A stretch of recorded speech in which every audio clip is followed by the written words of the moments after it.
ยังตื่น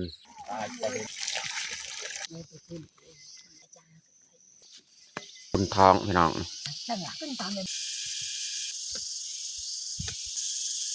นี่แหละแดงเลยอ๋อพี่น้องเอ้ย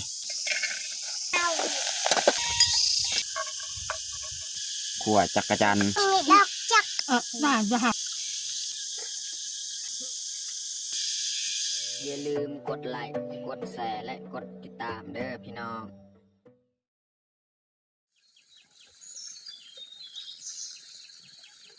กล่าวทักทายสบายดีเบิร์ดสู่ผู้ทุกคนยินดีต้อนรับเขาสู่สองบ่าวยืงเนาะอันนี้ก็คือบรรยากาศยามเช้าๆพี่น้องเราก็กำลังตื่นจะนอนเนี่ยหุงข้าวหุงน้ำแล้วก็ตอนเช้ามื้อนี้เราก็สิเขาไปซักเขาให้เลยพี่น้องเนาะเพราะว่าจังน้อยนี่ฮอดเที่ยงนี่มันแดดเราก็ต้องไปเขาไปซักแต่เช้านี่แหละตอนนี้เมียกำลังหุงข้าวหุงน้ำเนาะโอเคบ่อะไรห่างเราก็สิไปซักเขาให้ไปหาสิเตรียมเอาข้าวเปลือกของเรามาผสมน้ำยาแล้วก็ไปซักเลยพี่น้องเนาะ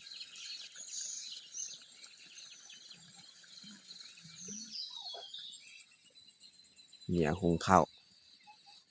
นี่จุน้องแพงน้องพลอยนี่ยังนอน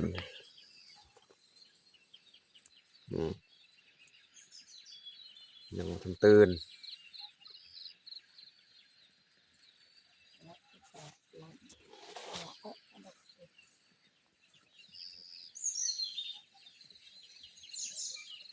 เราสิเริ่มจังหน่อยนะตอนเช้านี่แค่แน่อากาศเย็นดีพอเที่ยงมานี่แดดนอนคืนนี้มีเย็นสบายพี่น้องให้เที่ยงส่วน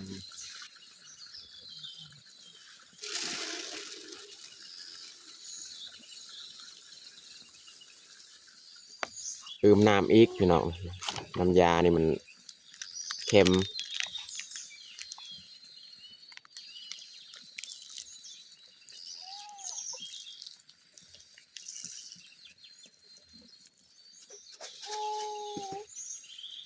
แพงตื่นแล้ว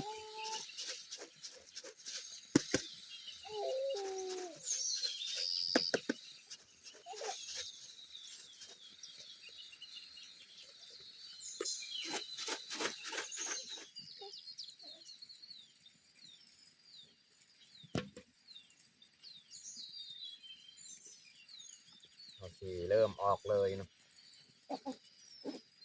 ส่วนเมียยังเบิ่งข้าวเบิ่งน้ำไปสักก่อน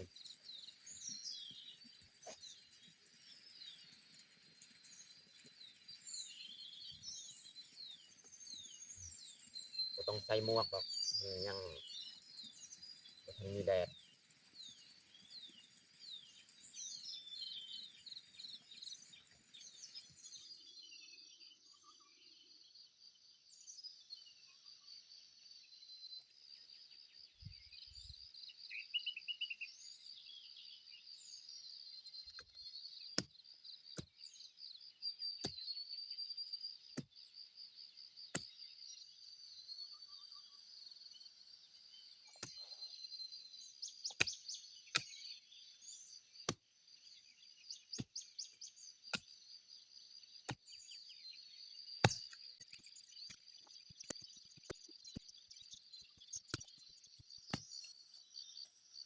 ตอนนี้เมียกะ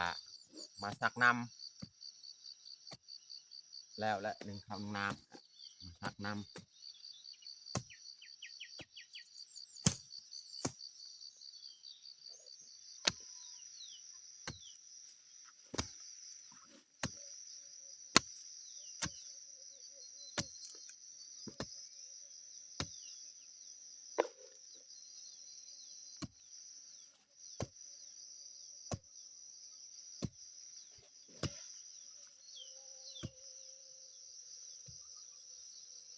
ตอนนี้เฮากะสิพักผ่อนก่อนข้าวนึ่งพี่น้องเนาะปั่นข้าวปั่นน้ำปั่นข้าวเช้านี่แหละ ราะว่าเฮาบ่ทันได้กินข้าวเช้าเพราะว่าปกตินี่เฮานี่กินข้าวเช้าตลอด3คาบต่อมื้อเนาะอันนี้เขาจะซักแต่เช้าๆฮอดนี้ก็8 โมงยังเขาก็กลับไปปั้นข้าวเช้าพี่น้องเนาะกินข้าวเช้าแล้วจึงมาซักต่ออีกจักหน่อยเนาะแล้วก็จึงมาเฮ็ดกินอาหารเที่ยงอีก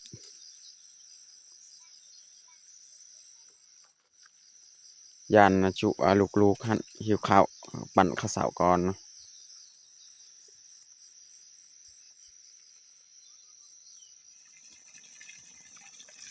ล้างหน้าล้างตาก่อนพี่น้องเนาะแล้วจึงปั้นข้าวเช้าTrang yang baik này rồi dùng trang baik dari đầu Brang berat. Ini brang. cho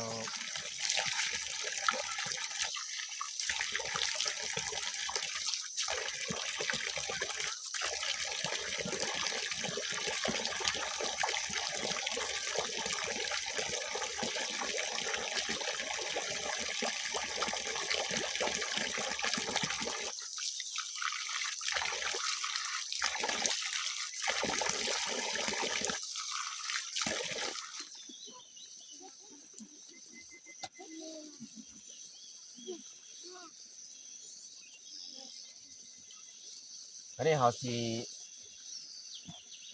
เอามากินลามเขียดอันนี้ครึ่งหนึงพี่น้องเอาลามอีกครึ่งหนึงเขียดไปการเมื่อคืนนี่แหละ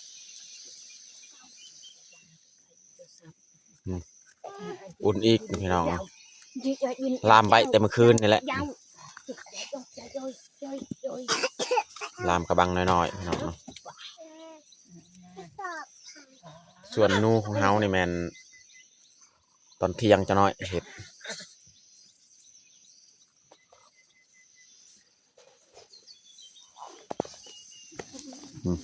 เขียดของเฮาครึ่งหนึงนี่กระทงนี่อันนี้ครึ่งหนึงเอาไว้ซ้ำเห็ดปนนี่แหละ Ilak tu tahu tertak. ตัวนี้นี่เฮาลาม Bermit long tebak. ลามเมื่อคืนนี่แหละ Aku cantik aja.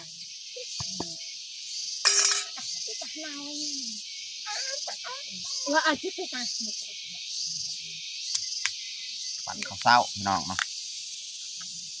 ตอนเที่ยงจะน้อยกินให้อิ่มมันนี่ปั่นทองพี่น้อง เอาก็สั่งเลย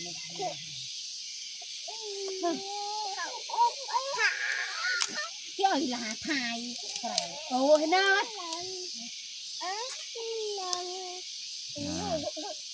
น้องเบิ่ง ก็ทำไมกันล่ะวะkita ayur nih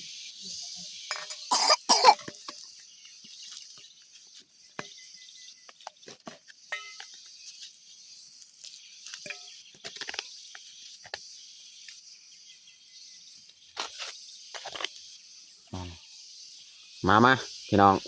ปั่นข้าวเช้าแต่ว่าบ่แม่นปั่นอันนี้เป็นข้าวเจ้าข้าวเจ้าก็ปั่นได้คือกันพี่น้อง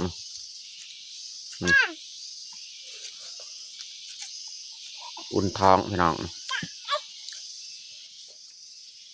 ลามเขียด จ้าเนี่ยนะกูแต่จ้า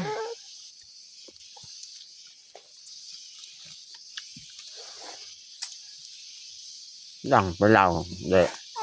เริ่มจับไปเหล่า ก็เรากำจัดบังใจเอาบุหรี่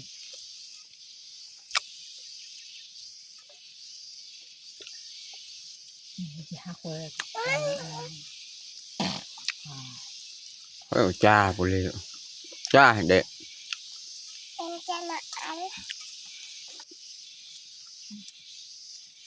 ตาใส่หักใช่ จ้าตาดัง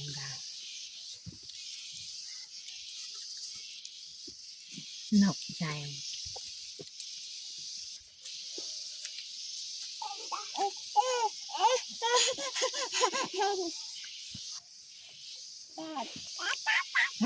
ตัดตัด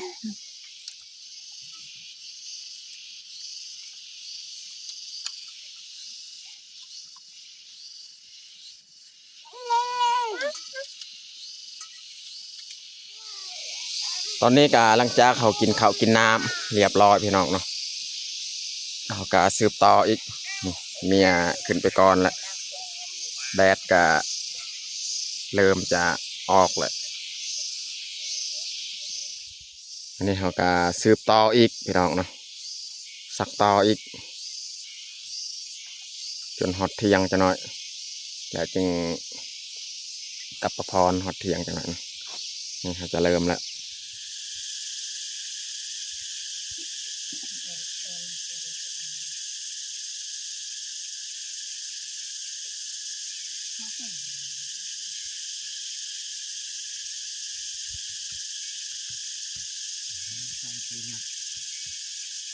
หนักพลังมึงดาวเจ้าเอนี่อะไรเฮมเอาไว้เป็นไงดีไลตะโกน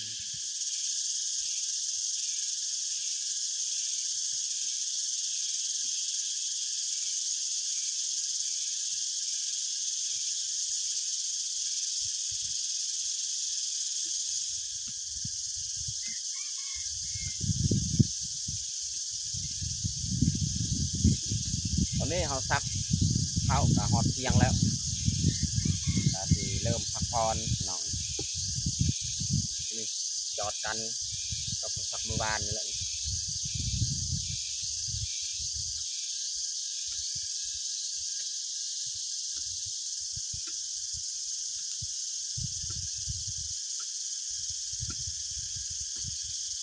ต้องได้เร่งซักเพราะว่าเขาเฝ้าจักเสียอีกหลังจากเขาซักแล้วเขาก็ต้องได้เสียหญ้าอีกยานบ่ทันหญ้ามันพกยานบ่ทันเสียบ่ทันหญ้าขึ้น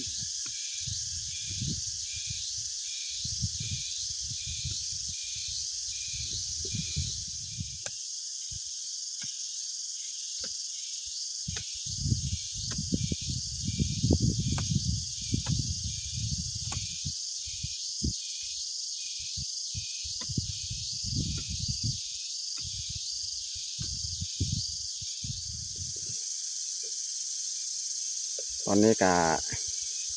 เรียบร้อยนะซักแนวซักในเบิดแหละเขาเปลือกเขาซักในเบิดพอดีเลยฮอดเที่ยงก็สิพักผ่อนเก็บอยู่ขัวกินพี่น้องจุน้องแทงน้องพลอยเนี่ยสงสัยเขาเจ้านอนบ่ได้ยินเสียงเว้าเสียงจาแล้ว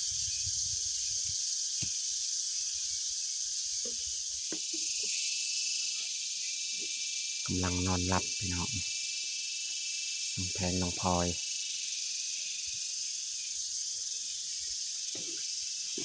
น้องพลอยตื่นแล้วบาดนี้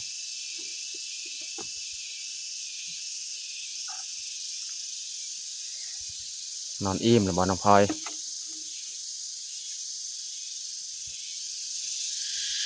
วันนี้เขาสิมาเฮ็ดอาหารพี่น้องเนาะนี่แหละอาหารมื้อนี้ส่วนเทียบของเฮาในนี้เอาเมื่อบ้านก็คือลองมาแกง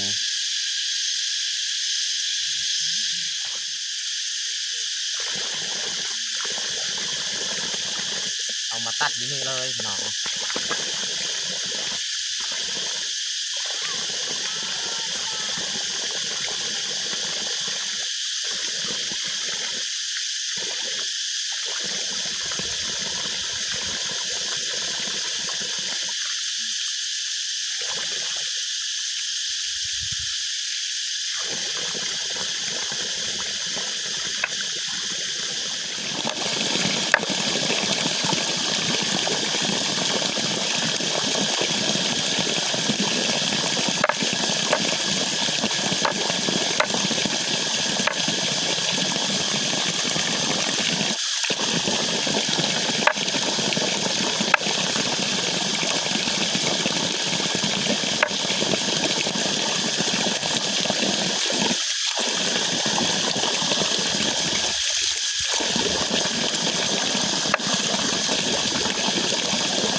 ซอ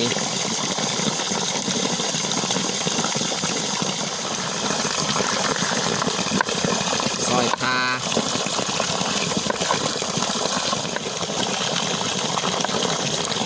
ซอยหอมแดง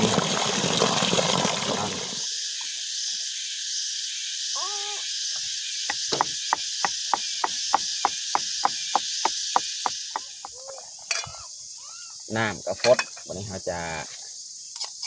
ปรุงเลยพี่น้องใส่พริกกระเทียมมะแขวนข้าวตำ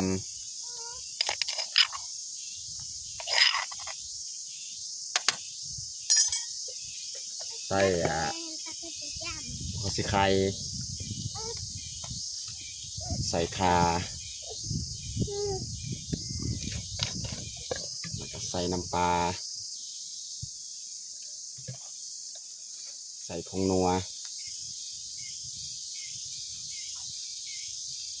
ใส่เกลือแล้วก็ใส่หอมแดงต่อมาเราก็เอาซีนูของเราลงเลย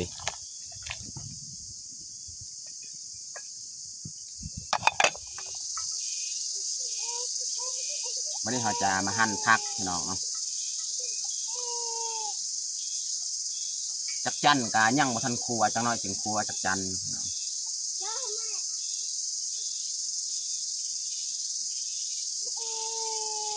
มักแตงก็มีนี่สีตำมักแตงแล้วก็ครัวจักจันกันเนาะ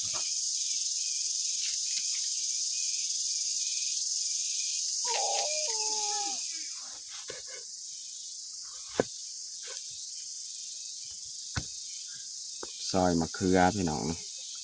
เอาสีแกงนำกับมะเขือนี่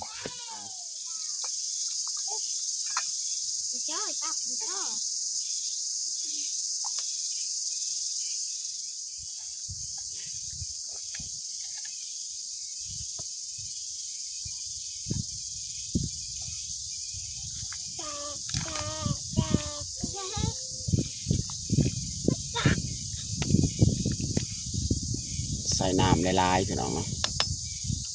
เขาได้สดน้ำอันนี้เขาสีผักมะแตงพี่น้องน้องพลอยมักตำส้มตำส้ม Besar de ayong. Ya. Atas toko bisa.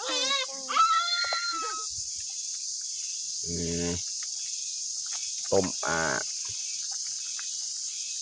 ซีนูของเฮาพี่น้องเนาะเรียกว่าแกงและเอิญแกงนะพี่น้องเนาะใส่ผักหลายอย่างพี่น้องเนาะมีเห็ดทูนูอีกเขาใส่นำเนาะมะเขือผักกาดเนาะสุดท้ายนี่เราจะใส่หอมบัวกับผักอีตูเนาะ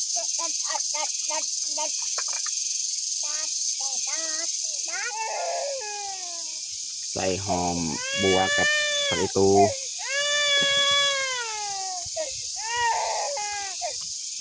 เรียบร้อยพี่น้องเนาะแกงของเฮานี่เนื้อนูพี่น้องพี่น้องนั่งมัน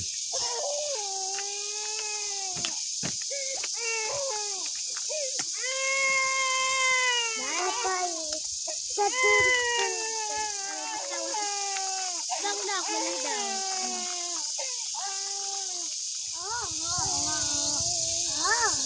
ุกเรียบร้อยพี่น้องเนาะจะปรุงเลย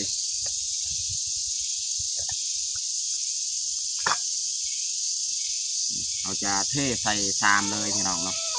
แกงมันลาย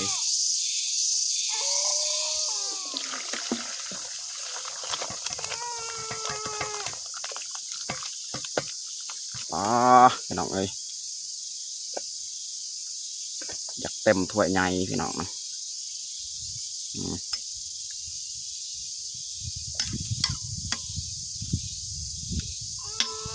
เรียบร้อย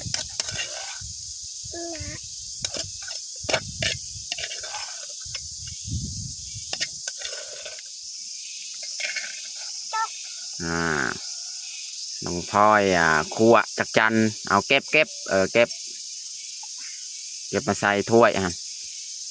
ใส่เกลือบ้านี่ใส่เกลือนี่ใส่ตัวนั้นก็ใส่เลยซะใส่เกลือ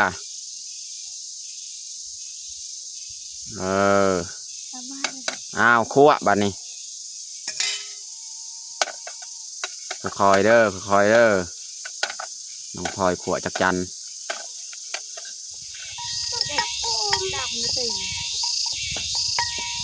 วันนี้เขาสีตำมักแตงเลยพี่น้องอันนี้ขั่วจักจัน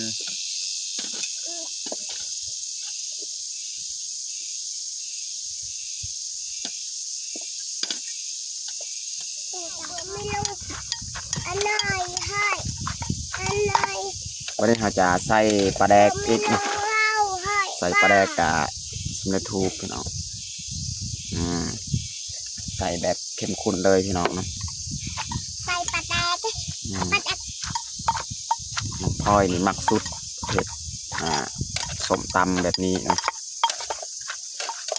กูจ่า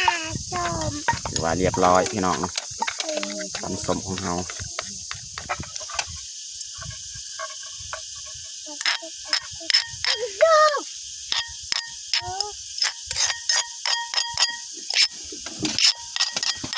เรียบร้อยพี่น้องเนาะตำแตงของเรา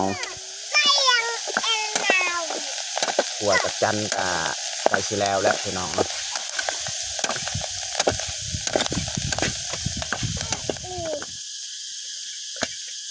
สุกเรียบร้อยพี่น้องเนาะขั่วจักจันตอนนี้กะเรียบร้อยเขาแต่งข้าวของเราตำบักแตงพี่น้องเนาะ ตำมัก แล้วก็แกงซีนูใส่ผักกาดใส่เห็ดหูนูใส่มะเขือเนาะผสมประสานนี่แหละ ใส่บลอน แล้วก็คั่วจักรจันพี่น้องนี่คั่วจักรจันสำหรับอาหารเที่ยงของเฮากับบัดซำนี้แหละ เสียงดอกจักรจันทร์ ตอนนี้ก็เรียบร้อยเฮาแต่งข้าวของเฮาแต่เฮาจะลงมือกินข้าวเที่ยงเลยเอามาทุกคนมากินข้าวเที่ยงน้ำกันเอาน้องพลอยเอิญลูกป้ามากินข้าว เอามากินเขาเทียงน้ำกัน เอากิน วันนี้พี่น้องนี่กินข้าวคาหม้อเลยพี่น้องเพราะว่าบ่มีบอลตักถ้วยนี่ก็ใส่เบดซองแล้วเอาสิ ตายแล้วเนี่ยไปเจอ กินคาหม้อเลยพี่น้องเนาะน้องจ้าให้ยังดอกเยอะกระสิบกระสิบดาวยังดอกเยอะกระสิบไปเด็กน้องพลอยที่ไปนั่งทั้งนี้พี่น้องเนาะเพราะว่าเขาปะถ้วยส้มมึงนี่น้องพลอยสีย่างไปกินทั้งนี้นี่โหเปลี่ยนอีก พาฮัดดาวนี่ฮัดดาว จ้าฮะเลือกได้ครับแล้วก็เลยครบ ฮัดดาวพี่ลอยนอนนั้นพี่ลอย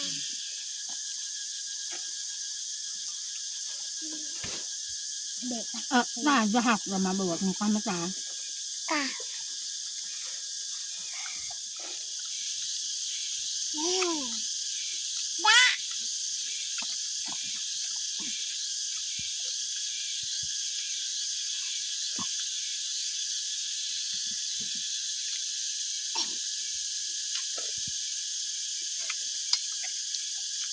้า ยังนอ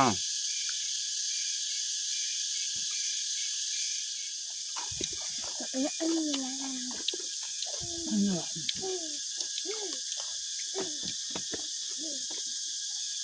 จะมาบดดูหาง สินูเนาะ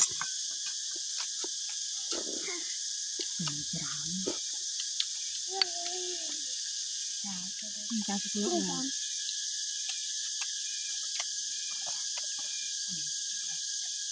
จะหนาเด็กก็เลยจ้าจะหนา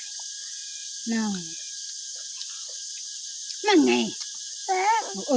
บ่าตายบ่จ้า อะไร ก